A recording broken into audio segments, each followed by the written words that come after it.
च्या सुरुवातीलाच एक ब्रेकिंग न्यूज समोर येते। उद्धव ठाकरेंनी उद्या होणाऱ्या भारत पाकिस्तान मॅच वरून भाजपवर जोरदार प्रहार केलाय। भारताने पाकिस्तान विरुद्ध खेळू नये अशी मागणी करत उद्धव ठाकरेंनी आक्रमक पवित्रा घेतलाय।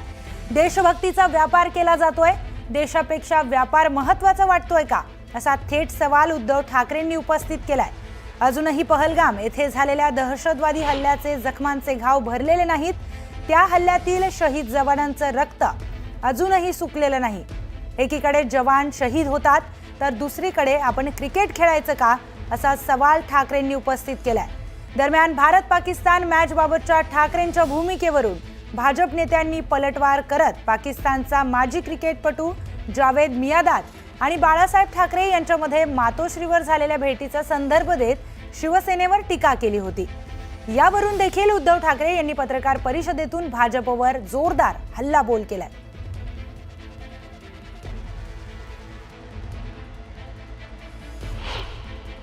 तुम्हाला सगळ्यांना कल्पना आहे की ऑपरेशन सिंदूर केल्यानंतर जगभरामध्ये आपल्या पंतप्रधानांनी सर्वपक्षीय शिष्टमंडळ पाठवली होती। कशासाठी? तर आमची लढाई आतंकवादाच्या विरुद्ध आहे आणि आमच्या देशात आतंकवाद पाकिस्तान फैलवतो आहे। आता नेमकं मोदीजींचं काय म्हणणं आहे? मला असं वाटतं की ही देशभक्तीची थट्टा आहे। नुसती थट्टाच नाही तर देशभक्तीचा हा व्यापार चाललेला आहे। देशभक्तीचा व्यापार, यांना व्यापारापुढे देशाची सुद्धा आता काही किंमत राहिलेली नाही है। बाला साहब की देशभक्ति पर आशंका ले रहे हैं, सवाल उठा रहे हैं। इतनी उनकी औकात है? इतनी उनकी औकात है क्या बाला साहब की देशभक्ति पर आरोप लगाने की? इतनी औकात है भाजपा की? पहले आप वो, मैं तो कहता हूँ औकात में रहे। शब्द मैं सोच समझकर जानबूझकर यूज़ कर रहा हूँ कि मैं सारे लोगों को कहता हूँ जो कि भाजपा के अंधभक्त है और वो अगर बाला साहब की देशभक्ति पर कुछ आशंका जता रहे तो वो औकात में रहे। राजनाथ सिंगना मला विचारायचं आहे आणि अमित शहाना सुद्धा मला विचारायचं आहे की तुम्ही आता हे युद्ध थांबवलंय हे जाहीर करणार आहात का? आणि जानी जानी नीरज चोप्राला देशद्रोही म्हणाले होते। अगदी आपल्या सोफिया कुरेशी ज्या लष्करातले एक तडफदार महिला अधिकारी आहेत, त्यांना हे मी गदडे शब्द वापरतोय, नालायक शब्द वापरतोय, भाजपचे अंधभक्त हे पाकिस्तानची बहीण म्हणाले होते, आतंकवादियों की बहन म्हणाले होते। त्या गदड्यांचं आता काय करणार? आणि पाकिस्तान बद्दल आपली नेमकी भूमिका तरी काय आहे? उद्या रविवार आहे, उद्या संध्याकाळी मॅच आहे।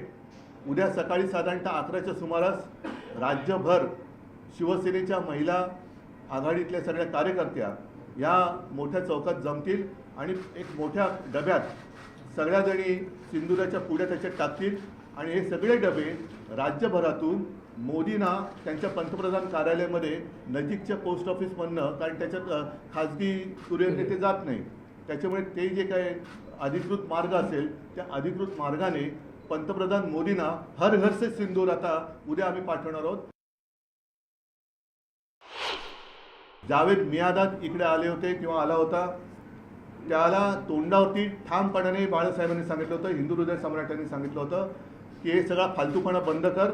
जोपर्यंत पाकिस्तान आमच्या देशाशी नीट वागत नाही तोपर्यंत क्रिकेट वगैरे मी माझ्या देशात होऊ देणार नाही।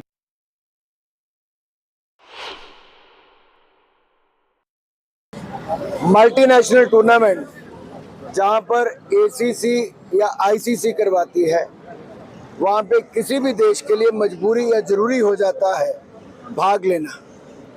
अगर वो नहीं लेंगे तो टूर्नामेंट से बाहर हो जाएंगे, उस मैच को छोड़ना पड़ेगा, तो वैसे दूसरी टीम को उसके पॉइंट्स भी मिल जाएंगे।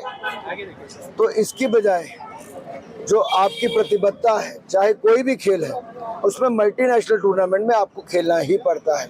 लेकिन बायलैटरल टूर्नामेंट भारत पाकिस्तान के साथ नहीं खेलता। कई वर्षों से हमें ये निर्णय किया है कि भारत पाकिस्तान के साथ बायलैटरल नहीं खेलेगा जब तक पाकिस्तान भारत पर आतंकवादी हमले या कार्रवाई बंद नहीं करता है। स्वरूपातल्या बातम्या। भारत-पाक क्रिकेट सामन्याला ठाकरेंच्या सेनेनं विरोध केलाय. पहलगाममध्ये हल्ला झाला, त्याचं रक्त अजून सुकलेलं नाही, ऑपरेशन सिंदूर अजून थांबलेलं नाही, मग क्रिकेट का खेळता, असा सवाल उद्धव ठाकरेंनी केला.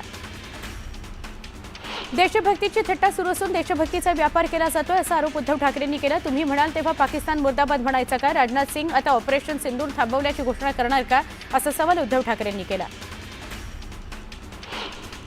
मोदी खून और पानी एक साथ नहीं बहेगा असं म्हणत होते, मग आता खून और क्रिकेट एक साथ कैसे बहेगा ते मोदींनी सांगावं, असं उद्धव ठाकरे म्हणाले. उद्याच्या मॅचमधून बक्कळ पैसा कमवणार आहेत, देशामध्ये पैसे महत्त्वाचे आहेत का, असा प्रश्नही ठाकरेंनी विचारला.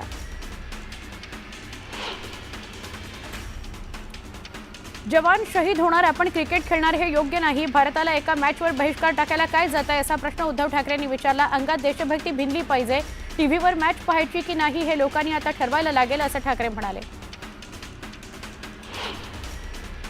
मराठा आंदोलकांवरील गुन्हे मागे घेण्यास विरोध नाही, मात्र ज्या शेतकऱ्यांनी आणि कष्टकऱ्यांनी अन्याय झाला म्हणून आंदोलन केलं, रास्ता रोको केलं, मोर्चा काढला, त्यांच्यावरील गुन्हे मागे घ्या.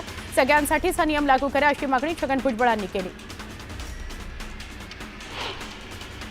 कुणाला नेपाळला सोडायचं आणि कुणाला नाही हे जरांगे कसं काय ठरवणार, अशा प्रकारची वक्तव्य जरांगेंनी टाळायला हवीत, असा सल्ला विजय वडेट्टीवार यांनी जरांगेंना दिला.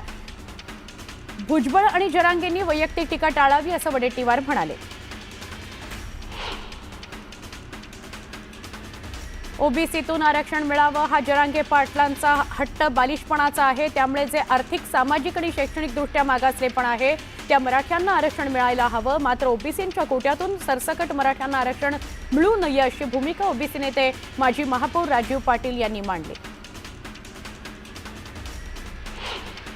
नांदेडमध्ये मनोहर धोंडे यांनी मराठा आरक्षणाविरोधात याचिका दाखल केली आहे. त्यामुळे नांदेडमध्ये मराठा विरुद्ध ओबीसी असा संघर्ष निर्माण झाला आहे.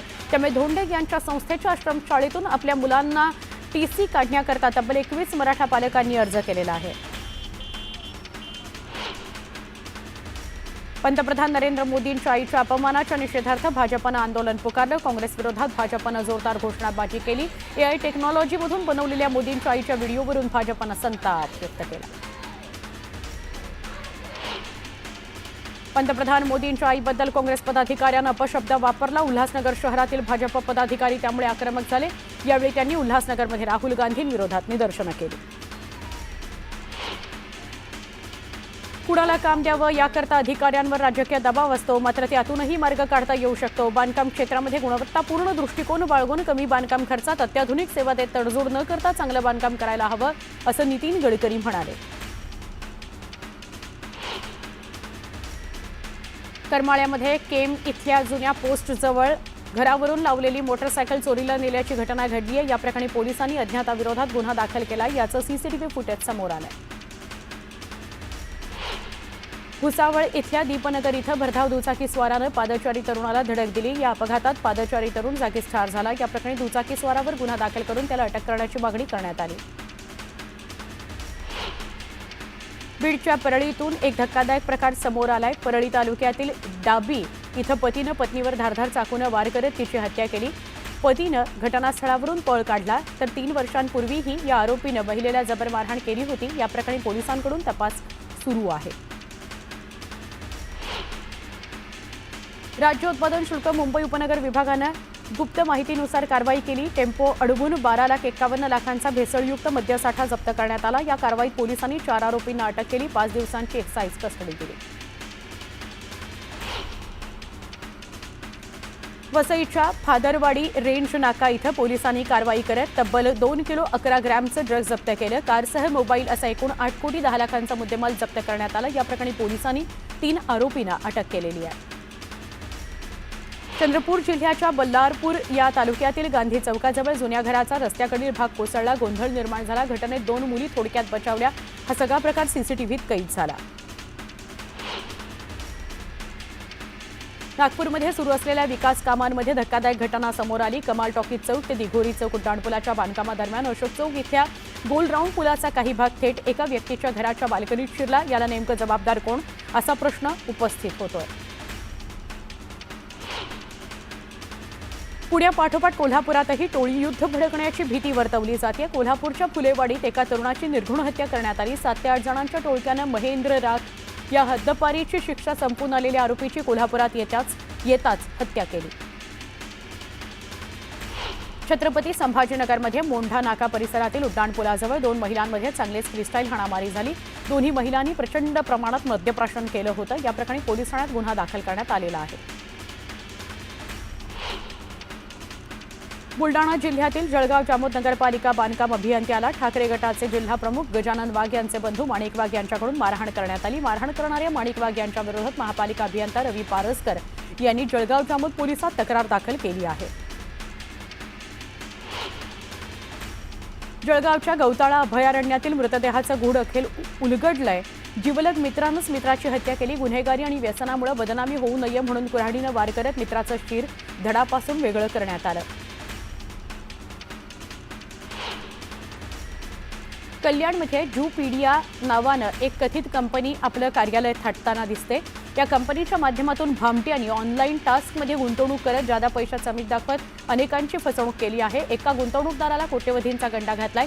या प्रकरणी पोलिसांनी गुन्हा दाखल केला आहे। बीडमध्ये आणखी एक अपहरणाचा प्रकार समोर आलाय। कॅमेऱ्यामध्ये तो कैद झालाय। बीडच्या बांगरनाला गोरेवस्ते इथल्या नागनाथ ननवरे या नामक व्यक्तीला 10 ते 12 लोकांनी लाठ्याकाठ्याने अमानुष मारहाण केली, त्याचं अपहरण केलं। या घटनेनं बीड जिल्ह्यात खळबळ उडालेली आहे। घाटकोपर इथल्या LBS रोडवर मोठा अपघात झाला। कार बॅरिगेड तोडून फुटपाथ ओलांडून एका दुकानावर आदळली। यात 3 जण गंभीर जखमी झाले। स्थानिकांच्या आरोपांनुसार कारमधील 2 मुली आणि एका तरुणानं मद्यप्राशन केलेलं होतं। पुण्यातील कोंढवा परिसरात पुणे महापालिकेनं अतिक्रमणाविरोधात पुन्हा जोरदार कारवाई सुरू केली आहे। पुणे महानगरपालिकेकडून बेकायदेशीर अतिक्रमणं जमीनदोस्त करण्यात आली। कोंढवा परिसरामध्ये एकूण 20 ते 25 ठिकाणी बेकायदेशीर बांधकामावर महापालिकेनं हातोडा फिरवला। सोने चांदीच्या भावामध्ये वाढ सुरूच असून एकाच दिवसात चांदीच्या भावात 3000 रुपयांची वाढ झाली आहे। त्यामुळे चांदी 1,29,500 रुपयांवर पोहोचली आहे, तर सोन्याच्या भावातही वाढ झाली आहे। कोल्हापूर ते पुणे रस्त्याची दुरवस्था झाली आहे, त्यामुळे टोल आकारणी तातडीनं बंद करावी अशी याचिका माजी खासदार राजू शेट्टी यांनी कोल्हापूर खंडपीठाकडे दाखल केली। यावर न्यायालयानं कोल्हापूर साताऱ्याच्या जिल्हाधिकाऱ्यांना नोटीस बजावली। रस्त्यावर खड्डेच खड्डे असताना टोल वसुली कशी काय करता असा सवाल उपस्थित करण्यात आला। अकोल्यातील पातूर तालुक्यातील अंधार सावंगी इथं धर्मांतराचा मीठ दाखवून गावकऱ्यांच्या धार्मिक भावना दुखावल्याचा प्रकार समोर आलाय। या प्रकरणी 34 जणांविरोधात गुन्हा दाखल करण्यात आलाय। अमरावती जिल्ह्यातील पळसखेड इथल्या रायगड प्रकल्पाचं पाणी शेतकऱ्यांच्या शेतात शिरल्यानं मोठं नुकसान झालं। जलसंपदा विभागाच्या ढिसाळ कारभारामुळे शेकडो हेक्टर सोयाबीन, कापूस, तूर पीक पाण्याखाली गेलं। त्यामुळे शासनानं तात्काळ पंचनामे करावेत, शेतकऱ्यांना मदत द्यावी अशी मागणी करण्यात आली। भंडारा जिल्ह्याच्या शेवटच्या टोकावर असलेला तुमसर तालुक्यातील गोबरवाही प्रादेशिक पाणीपुरवठा योजनाच्या सतत त्रुटींमुळे ग्रामस्थांचं जीवन कठीण झालंय। ग्रामस्थांना सतत दूषित पाणी मिळतं, त्यांच्या आरोग्यावर गंभीर परिणाम होऊ लागलाय। आरोग्य धोक्यात आहे।